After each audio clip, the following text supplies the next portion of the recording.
खुलुमबाय। बड'लेण्ड इंखं टेलिभिजन स्टुडिय'आव आं ललिता गयारी दिनै मोनाबिलिनि गाहाय रादाबफोराव दं। द्रौपदी मुर्मुआ भारतनि 12थि हादरगिरि महरै समायखिरा लाबाय। बिजनियाव गंसे सुइफ्ट डिजायारआ हाखराव गलांदों। एपिएससिआ जब स्किमल' नङा, हा आरो सेक्स स्किमावबो लोब्बा दं। चिरांफोराव गान्जा रोगानाय गारिखौ पुलिसनि जिम्मायाव थासेयावबो सिनाय मोनै दुथाङा सावदों। द्रौपदी मुर्मुनि देरहासारनायखौ गोजोननानै बाक्सानि बासबारियाव देरहासारनायनि फोरबो फालिदों आदिबासि फरायसा आफादा। गोदान आथालखौ साइकेलनि फारसे गोसो बोनायनि थांखिजों सासे सुबुंनि नाजानाय। दुखुनि खौरां, सासे फरायसुलिनि देहायाव बन केन्सार।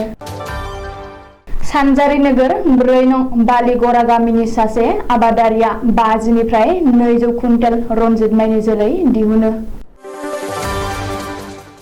दानिया फैदो आबुं रादाबाव।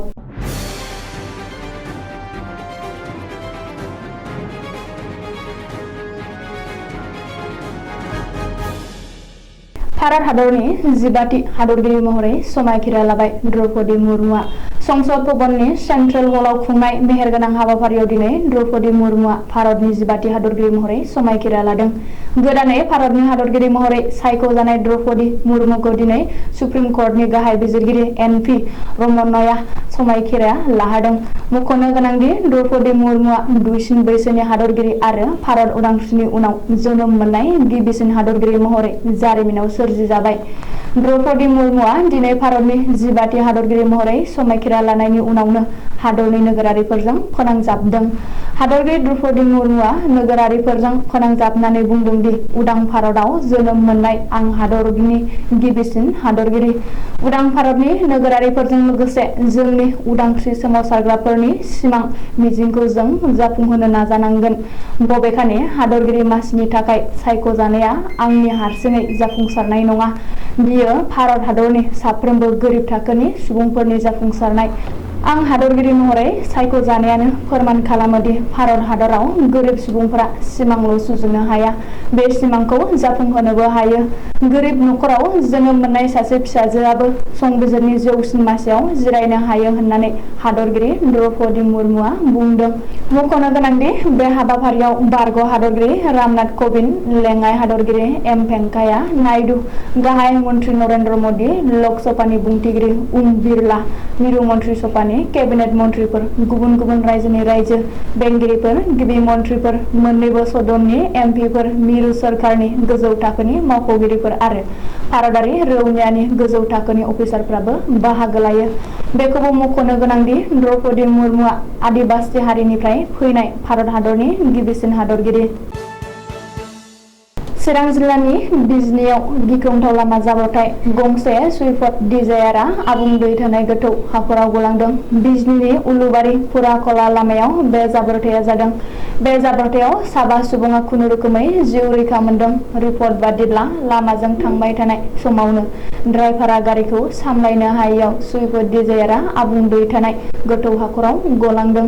बबेखानि सुइफ्ट डिजायारआ गारियाव ड्राइभारजों लोगोसे 7 दावबायारि दङमोन आरो बिसोरबो 7 जखम जादों होननानै मिथिनो हादों। जखम जानाय सुबुंफोरखौ फारियै सनजित सरकार, रनजित बिश्वास, सन्जय मजुमदार, रबि सरकार आरो बिश्वजित मण्डल होननानै सिनायथिदों। रिपर्ट बादिब्ला बिसोर बिजनी बेतबारिनिफ्राय सोनाब बेंगलनि जलपाईगुड़ियाव बलबमनि थाखाय हान्थिदोंमोन।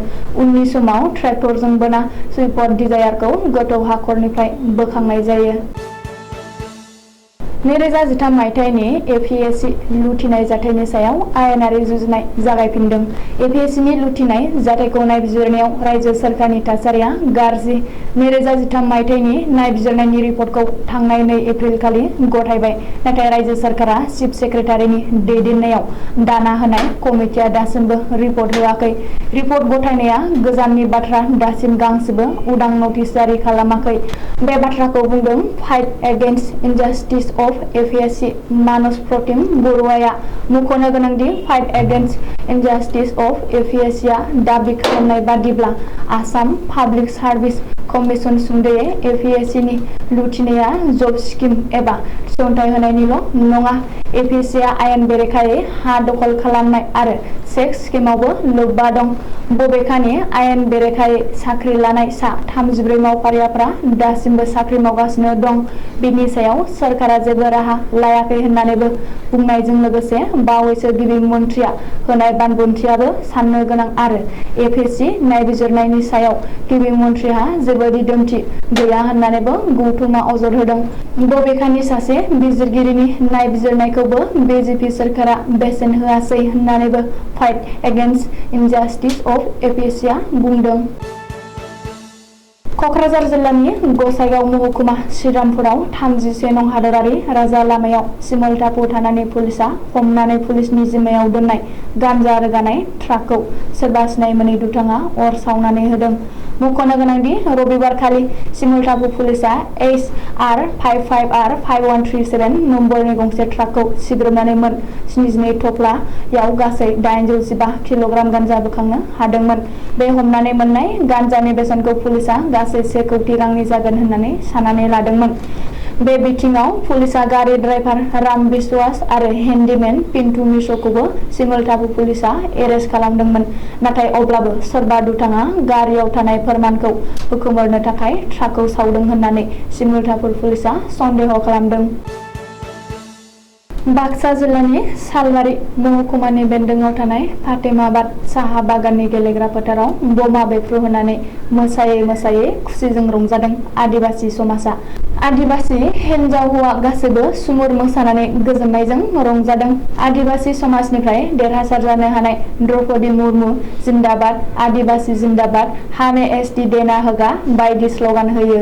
देरहासारनायनि फोरबोनि गेजेरावनो गासै आदिबासिखौनो जाति हिसाबै सनमान खालामनायनि दाबि दैखांदों आदिबासि फरायसा आफादनि फोसावदिं नेहाथारि मानसुख सांखारिकाया। आथिखालाव गोदान आथालखौ साइकेलनि फारसे गोसो बोहोनो थाखाय सासे सुबुङा नाजादों। साइकेलजों हान्थियोब्ला मा मुलाम्फा जायो बेखौ फोरमायनो नाजादों आथिखालनि गोदान आथालखौ। गासै भारतबर्षजों लोगोसे नेपालावबो साइकेलजोंनो दावबायहैदों बे सुबुङा। Save drive save life slogan एबा मोन्थोरजों 2020 मायथाइनि 1 दिसेम्बरनिफ्राय दावबायनायखौ जागायनाय माधव पाल मुंनि सोनाब बंग सिलिगुरिनि सुबुङा आथिखालाव मानास हादरारि हाग्रामानि राजा लामायाव सौफैबाय। आसामखौ मोजां मोनग्रा माधव पालआ बिदाय समाव आसामनि समायना नुथायखौ बाखनायदों आरो गासैखौबो नुथायखौ नुनानै गावनि गोजोननायखौ फोरमायलांदों। चिरां जिल्लानि सिङाव थानाय बेंटल देवलगुरि गामिनि थागिबि मानुएल मुसाहारिनि फिसाजो सहिमा मुसाहारिया 8 दाननिफ्रायनो गोब्राबै बन केन्सारजों भुगिनांनानै दं। न'खरा मिथिहोनाय बायदिब्ला सहिमा मुसाहारिखौ गोबां फाहामसालियाव थिसनबाय नाथाय दाबो मोजां जायाखै। आथिखालाव सहिमा मुसाहारिखौ मोजां फाहामथाय होनो थाखाय गोबां रांनि गोनांथि जादों।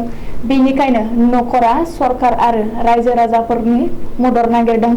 जायफोरा एफा एनै रांजों हेफाजाब होनो हायो बिसोरखौ सुबुंथिनि नोजोरजों हेफाजाब होयोब्ला बयनिबो बोरजों सहिमा मुसाहारिया गाहामाव फैफिननो हागौ होननानै मिजिंथिनाय जादों। सहिमा मुसाहारिखौ मोजां फाहामथाय होनो थाखाय गोसो गुदुंफ्रा नैबे एकाउन्ट नंआव राङारि मदद हरनो हागोन। State Bank of India account holder Karmila Mushahary बिमा account number 330360795222 IFSC code SBI N 0002015।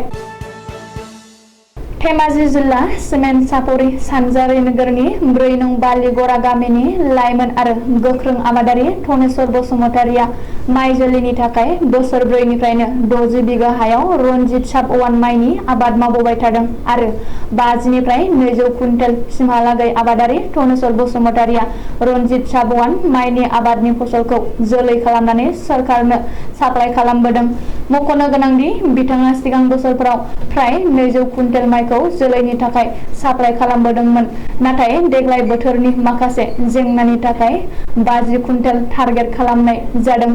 आबादारि धनेश्वर बसुमतारिया लाइमोनफोरखौ आबाद मावनो सिगांबोनो खावलायदों आरो गोदान आथालखौ थुलुंगा होदों। समबारखालि हाल जांख्रा एबा जोबथा माइ गायनाय सानाव राफोद आबादारि धनेश्वर बसुमतारिया खौरांगिरिनि सिगाङाव गावनि गोसोनि खोथाखौ बुंनानै लाइमोनफोरखौ थुलुंगानानै बयखौबो आबाद मावनो खावलायदों। दिनै मोनाबिलिनि रादाबा एसेनोसै। गोजोन्थों।